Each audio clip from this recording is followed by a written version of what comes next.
Emmanuel Nwude Odinigwe, widely recognized as the Owelle of Abagana, was a Nigerian individual known for engaging in advanced fee fraud.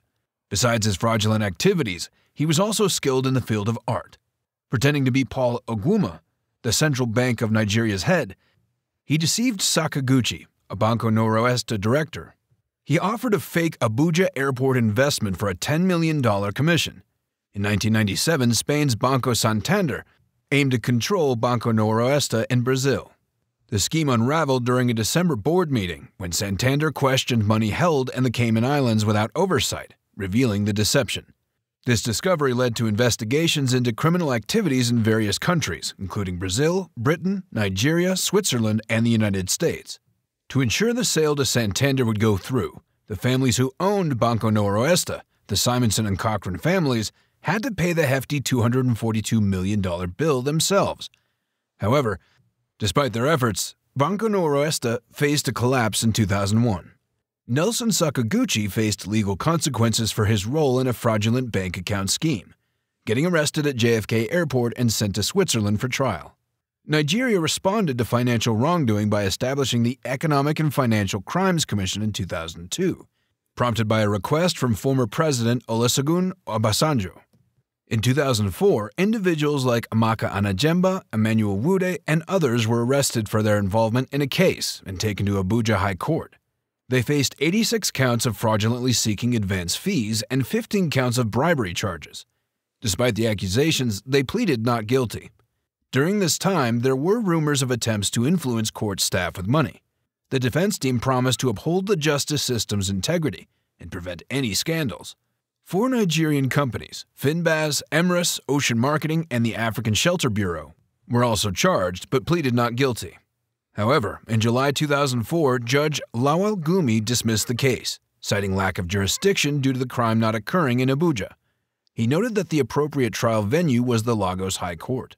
Following this decision, the defendants were rearrested as soon as they left the courthouse, and the case was transferred to Lagos. In 2005, Emmanuel Nwude attempted to bribe Nuhu Ribadu, who was heading the commission at the time, with $75,000 in cash. As a result, Nwude faced additional charges related to the bribery attempt, as well as for allegedly trying to kidnap a witness involved in the case.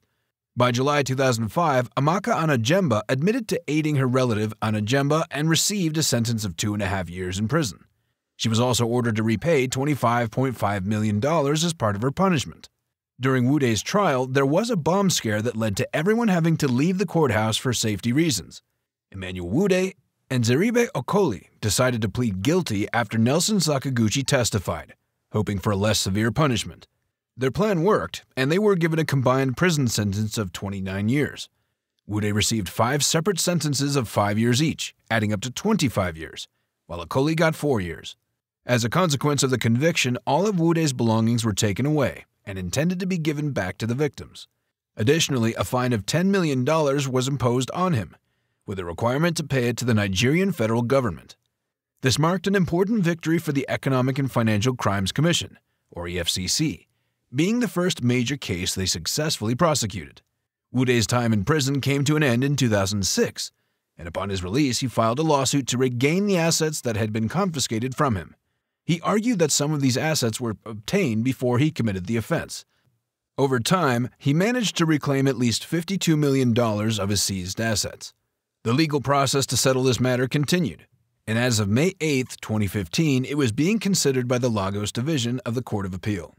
On August 19, 2016, an unsettling event occurred in the Ukpo-Dunukofia area, involving an attack by over 200 individuals due to a land dispute with the Abagana community. 4 policemen were shot, and Emmanuel Okafor, a construction site security guard, tragically died. Emmanuel Nwude was accused by Anambra State Police Command of playing a significant role in the incident. Consequently, he was arrested on 27 charges, including murder, attempted murder, and involvement in terrorism. He was held in Aka Prison, Anambra State, but later released on bail on December 8, 2016. It's worth mentioning that Nwude is also known as the President General of the Ogene Town Union. On February 25, 2021, while giving his testimony before Justice Mojisola Dada of the Ikeja Special Offenses Court, Emmanuel Nwude stated that he didn't know where the $242 million that had been transferred to him into his accounts came from. This large sum was central to his previous conviction. After serving part of his 25-year prison sentence, Nwude found himself back in court, along with two lawyers named Emmanuel Nwude and Roland Kalu. All three individuals are facing a 15-count charge related to forging documents associated with a property. This property had previously been ordered by Justice Oyewole to be handed over to Nwude's victims. The property is situated at Plot Y, Mobolaji Johnson Street, Oregon, Alausa, Ikeja, Nigeria. The case was adjourned by Justice Mojisola Dada until May 24, 2021, to continue the trial proceedings.